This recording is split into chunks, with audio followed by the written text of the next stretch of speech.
Hi, my name is Ellen, and I recovered from long COVID using mind-body practices.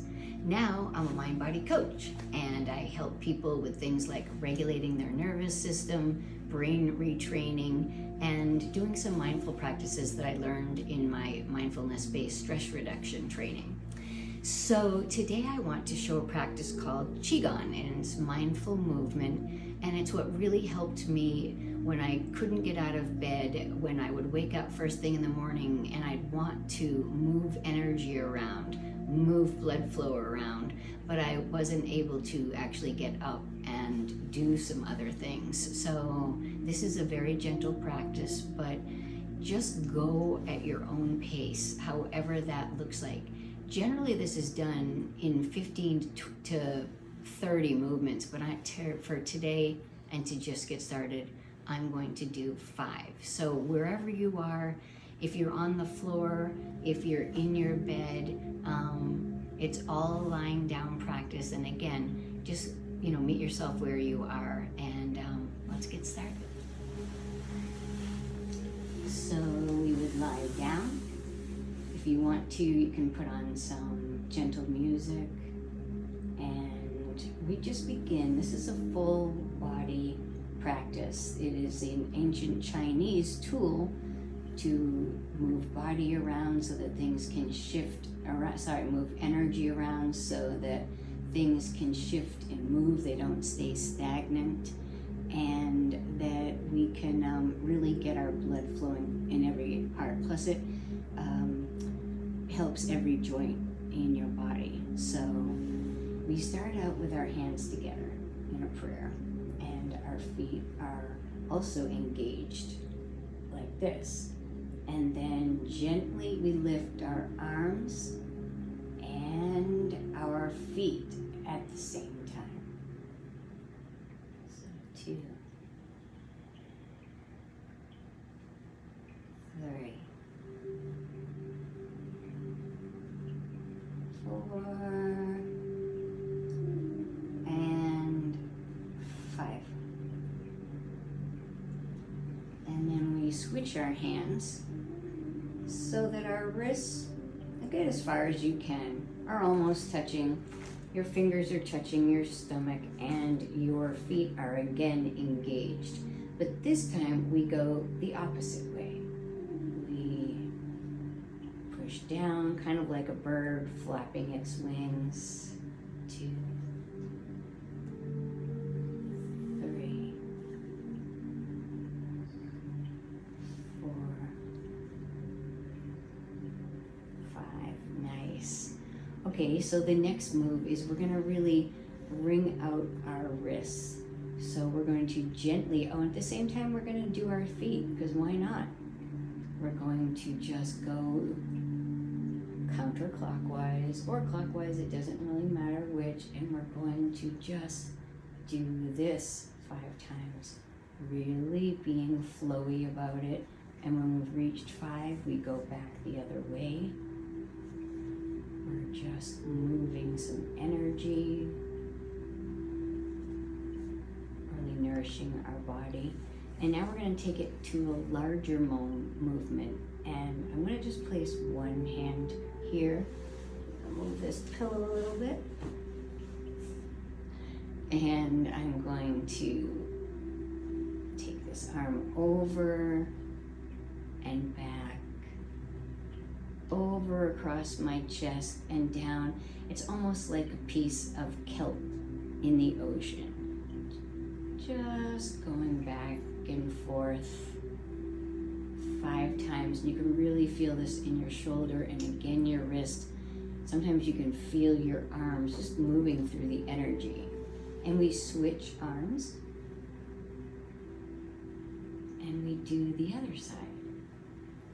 Just gently moving the energy throughout your body, throughout your shoulder, your elbow, and your wrist and hands. And you can do this at your very own pace, whether it's a little slower or a little faster. Great, so that's 5. The next move is a little bit like a crunch, except for we are not going to be doing any crunching because our head stays on the surface below us. But we're gonna reach our right arm up and we're gonna use our left leg. So it's the opposite arm and the opposite leg. And we're going to move this slowly towards each other. 2, 3. Now we're getting the hip action in here as well as pumping some blood around.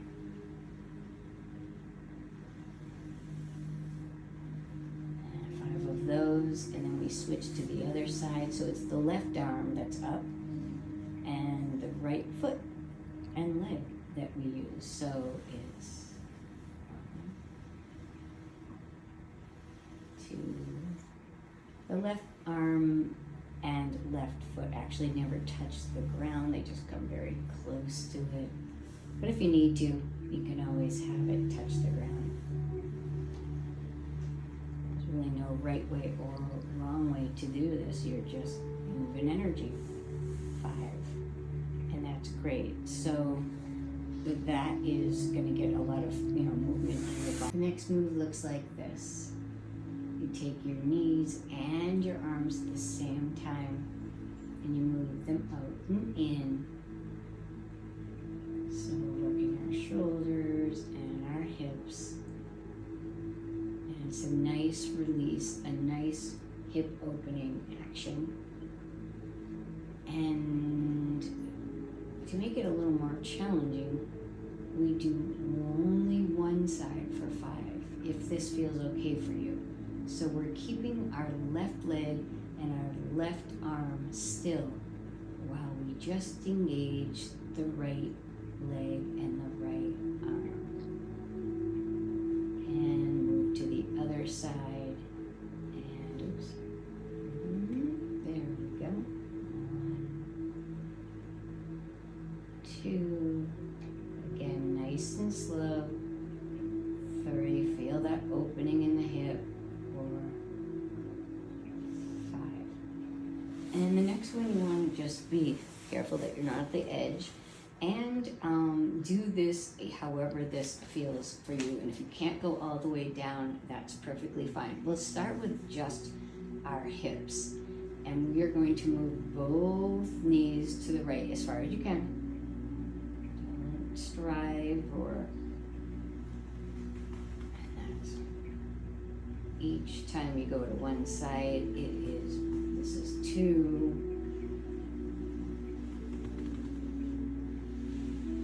Nice and slow, you're just really getting into that hip and psoas muscles.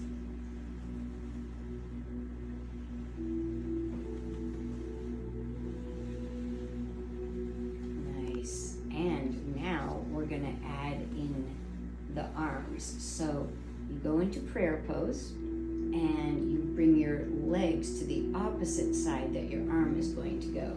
And if this feels, too much, then please don't do it. Listen to your body.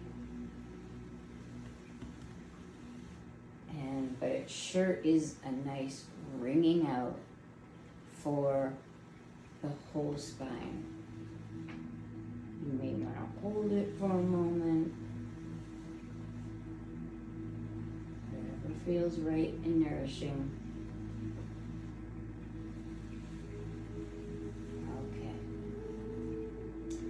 Now, this hip flexor, may be helpful to you or it may not. So if this feels good and nourishing, please do it. If not, you don't need to. But we're just going to raise our hip and just do 5, 2, 3, 4. This has lots of benefits. And now I'm going to just pause for a minute, because then I do this whole thing. Okay, now I got it, okay. Now we're going to go straight into corpse pose for a moment. And this is an interesting one because it just has some action going on with your hips. But this action actually makes your leg, one is longer than the other. And then we're going to pull in the arms. So as you move your hips back and forth, your arms and your legs are kind of moving a little bit to the left, moving a little bit to the right. But it's not a big movement. We only do that 5 times. It's just, we're stretching that out a little bit now after this. Great. That's very good. And now, pause.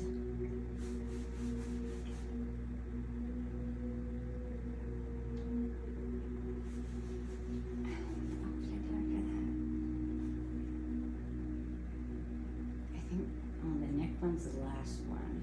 Grinder. The grinder, the one I go in a circle? I'm not doing that with it. This is after. It's this. Hang on. I did this for so long. Oh, shoulders. Yeah, shoulders here. Okay, action. And now we'll just work with the shoulders. So bringing them up, bringing them up, bringing them down, bringing them up, bringing them down. 4, 5.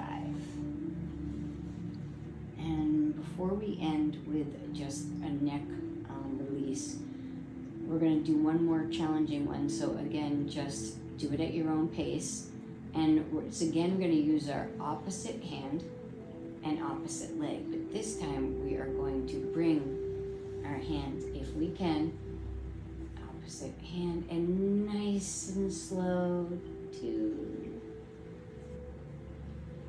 3, 4, 5. And we'll do it on the other side. Opposite hand, opposite leg. 1. Doesn't have to be super, super straight. Whatever works for you. 2, 3, 4, and 5. And finally, I'm actually going to move my pillow. And we'll end with the last exercise, which is just gently and slowly moving our neck back and forth.